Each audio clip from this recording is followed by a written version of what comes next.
সুপ্রিয় দর্শক, মনন টিভির পক্ষ থেকে আপনাদেরকে আন্তরিক শুভেচ্ছা। আজকে আমরা ইতিহাস ঐতিহ্যের নারায়ণগঞ্জের দ্বিতীয় পর্বে এসেছি। আজকের আমাদের এই দ্বিতীয় পর্ব রয়েছে ইতিহাস ঐতিহ্যের ধারাবাহিকতায় যে নদী, একটি নদী, ঢাকা নারায়ণগঞ্জের নদী বয়ে যাচ্ছে একটি নদী, সেই নদীটির নাম বুড়িগঙ্গা। আজকে আমরা আপনাদেরকে সেই বুড়িগঙ্গার ইতিহাস ঐতিহ্য তুলে ধরব আমাদের এই আজকের এই পর্বে। বুড়িগঙ্গার স্মৃতিবিজড়িত এই বুড়িগঙ্গা থেকে আপনারা ইতিপূর্বেই জেনেছেন যে ফতুল্লার মাটি যে পুণ্যভূমি করেছেন হযরত শাহ ফতুল্লাহ বুগদাদি রহমতুল্লাহ আলাহে। এই হযরত শাহ ফতুল্লাহ বুগদাদি রহমতুল্লাহ আলাহে এই বুড়িগঙ্গা নদী দিয়েই এই ফতুল্লাহ এসেছিলেন। এই বুড়িগঙ্গা নদী দিয়েই 12 ভূঁইয়ার জমিদার ইসাকা এসেছিলেন। আপনারা জানেন এই বুড়িগঙ্গার একটি শাখা নদী ছিল।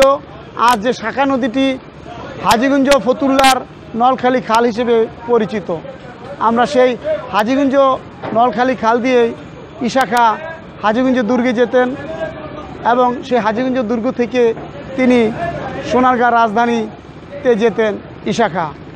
আমরা সেই ইতিহাস ঐতিহ্যের বুড়িগঙ্গাকে তুলে ধরব, বুড়িগঙ্গা সম্পর্কে আপনাদেরকে জানাবো এবং এই বুড়িগঙ্গা সম্পর্কে আপনাদের তার অতীত ইতিহাস তুলে ধরব। আসুন আমরা যাই আজ বুড়িগঙ্গার ইতিকথা।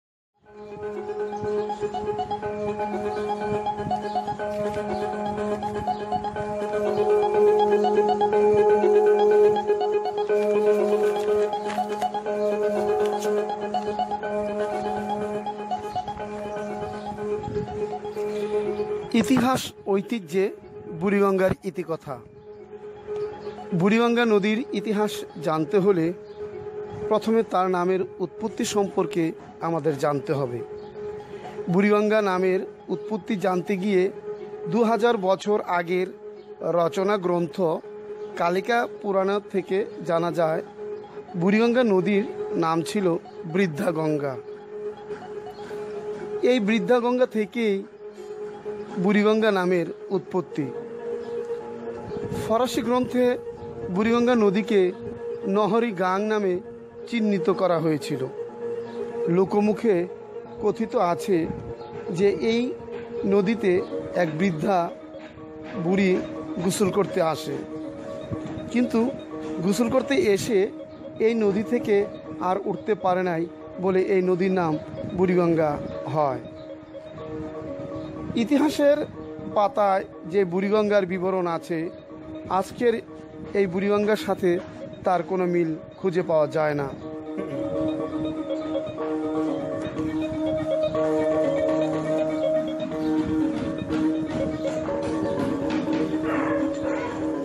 এই নদীটির তটরেখা বরাবরে গড়ে উঠেছে নৌবাণিজ্যের গুরুত্বপূর্ণ নগর কেন্দ্র হিসেবে। ভারতবর্ষে বুড়িগঙ্গার তীর ঘেঁষে গড়ে উঠেছিল সুন্দর সুন্দর ইমারত। মীর জুমলার আমলে এই নদী ঘেঁষে নির্মাণ করা হয়েছে পাগলার পুল ও দাপা ফতুল্লার দুর্গ। দর্শক বৃন্দ, আপনারা আমাদের দেখতে পাচ্ছেন এই বুড়িগঙ্গা মাঝে আমরা আছি। মীর জুমলার আমলেই এই নদী ঘেঁষে নির্মাণ করা হয়েছিল পাগলার পুল, দাপা ফতুল্লার দুর্গ।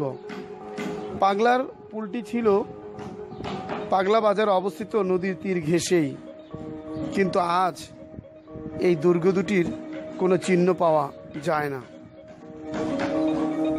আপনারা দেখতে পাচ্ছেন বুড়িগঙ্গা নদীর তীরে ঘেঁষে অবৈধ স্থাপনা সহ তেলের জাহাজ আরও অনেক কিছু। আমরা এই বুড়িগঙ্গার তীরে আছি। এখানে আমাদের মাঝে দেখতে পাচ্ছেন এই মনন টিভির পরিচালক আমাদের ভাই শামীম ভাই। আমরা বুড়িগঙ্গা নদীর তীরে আপনাদেরকে ঘুরে ঘুরে দেখাচ্ছি তেলের জাহাজ। আর ফতুল্লার দুর্গটি ছিল ফতুল্লা বাজারের পাশে, থানার সাথে নদীর তীর ঘেঁষে, কিন্তু আজ এই দুর্গ দুটির চিহ্ন পাওয়া যায় না। নদীর গর্ভে দাপা ও পাগলার দুটি দুর্গ বিলীন হয়ে যায়। তবে পাগলা পুলের কিছু ধ্বংসাবিশেষ আজও অতীতের স্মৃতি বহন করে। এই দুর্গ দুটিতে তাক করা কামান ছিল।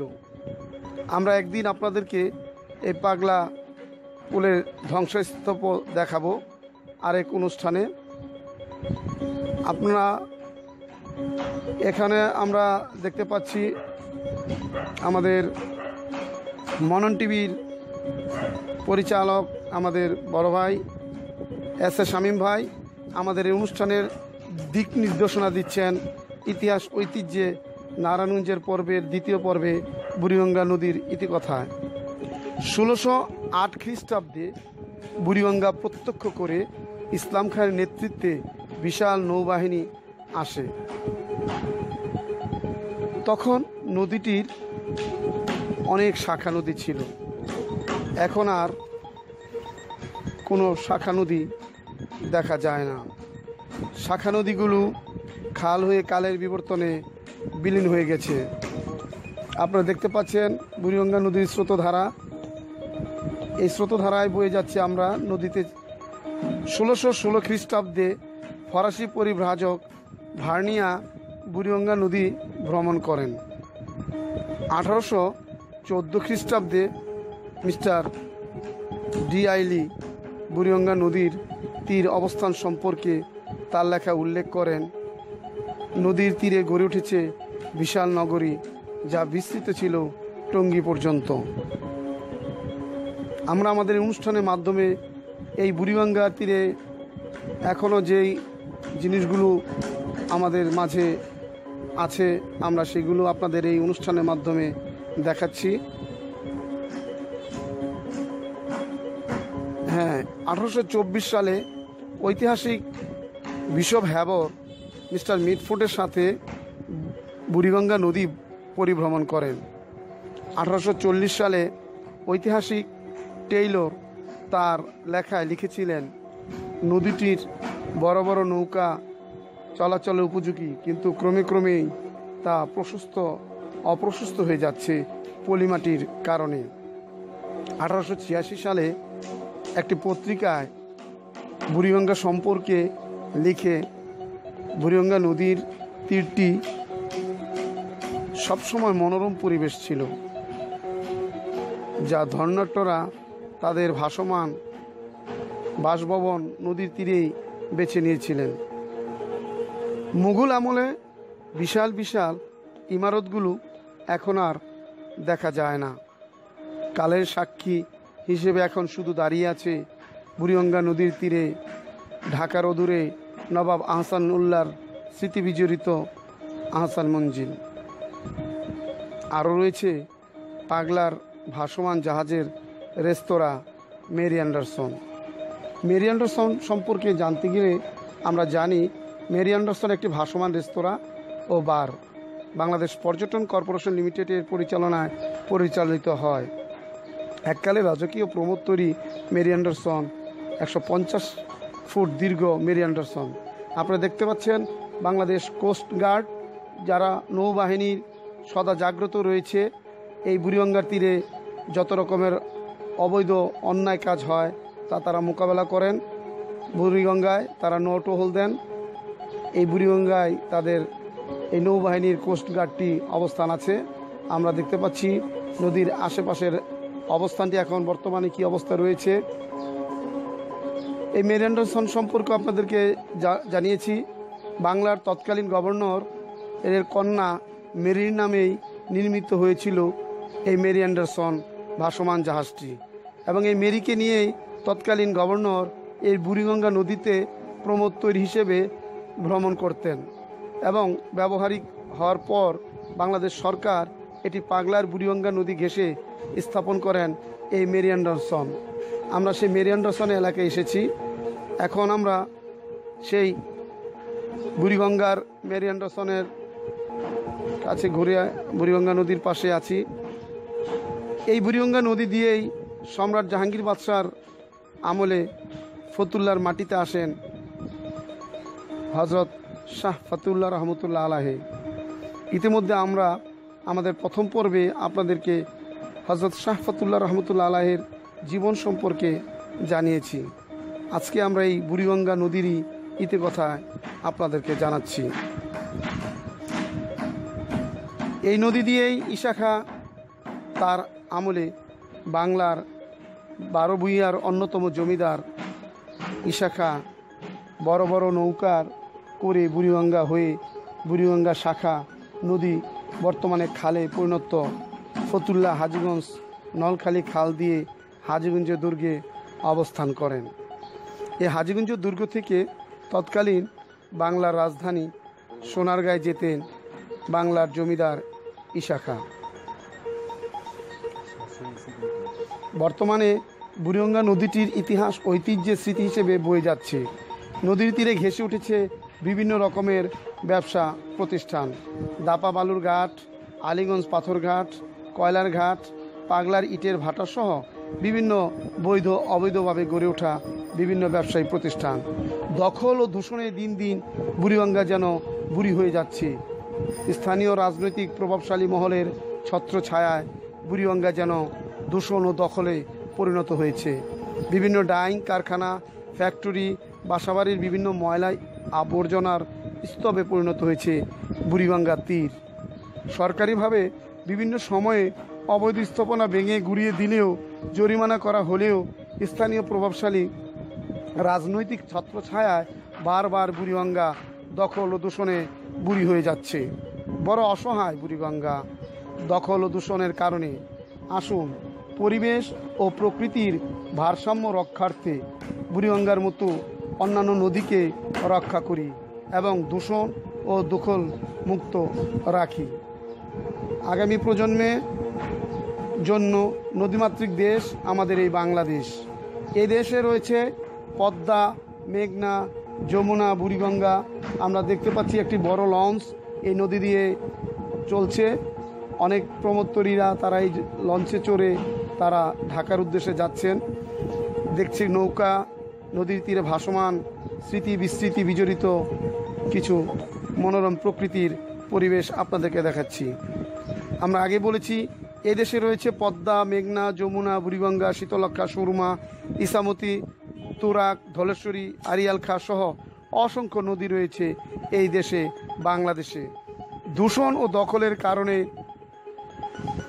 এই নদীগুলো যেন বিষাক্ত ডাইংয়ে বর্জ্যে যেন দূষিত দখল না হয়। আপনার আমার আগামী প্রজন্মকে বাঁচাতে আসুন বাংলাদেশের সকল নদীকে বুড়িগঙ্গা নদীসহ দূষণ ও দখলমুক্ত রাখি। পরিবেশ বাঁচাই এবং পরিবেশ ও প্রকৃতির ভারসাম্য রক্ষা করি। এই হোক আমাদের আজকের এই বুড়িগঙ্গার ইতিকথার অঙ্গীকার। ইতিহাস ঐতিহ্যে নারায়ণগঞ্জের দ্বিতীয় পর্ব এই বুড়িগঙ্গার ইতিকথার আজকের আমাদের এই অঙ্গীকার। আমরা এতক্ষণ এই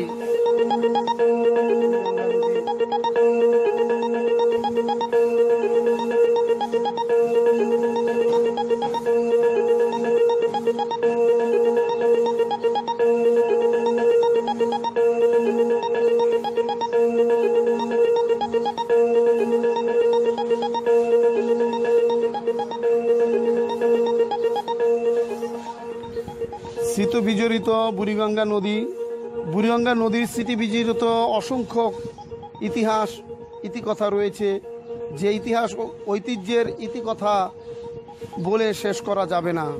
1971 সালে মহান মুক্তিযুদ্ধের বীর বাঙালিরা যারা এদেশকে স্বাধীনতার জন্য মুক্ত করেছিল, সেই মুক্তিপাগল বীর বাঙালির রক্ত ভেসে আছে এই বুড়িগঙ্গার স্রোতে। এই বুড়িগঙ্গার স্রোতে রক্তাক্ত হয়েছে অসংখ্য বীর বাঙালি সন্তানদের রক্তে রঞ্জিত। আমরা দেখতে পাচ্ছি ফতুল্লার টার্মিনাল ঘাটে অসংখ্য লোকজন দাঁড়িয়ে আছেন। তারা বিভিন্ন গন্তব্যস্থলে যাবেন এই বুড়িগঙ্গা থেকে। বরিশাল, পটুয়াখালী সহ চাঁদপুর বিভিন্ন ডিস্ট্রিক্টে তারা যাবেন এবং বিভিন্ন ডিস্ট্রিক্ট জেলার লোকজন এই বুড়িগঙ্গা নদীর টার্মিনাল ঘাট থেকেই বিভিন্ন জেলায় তারা যান।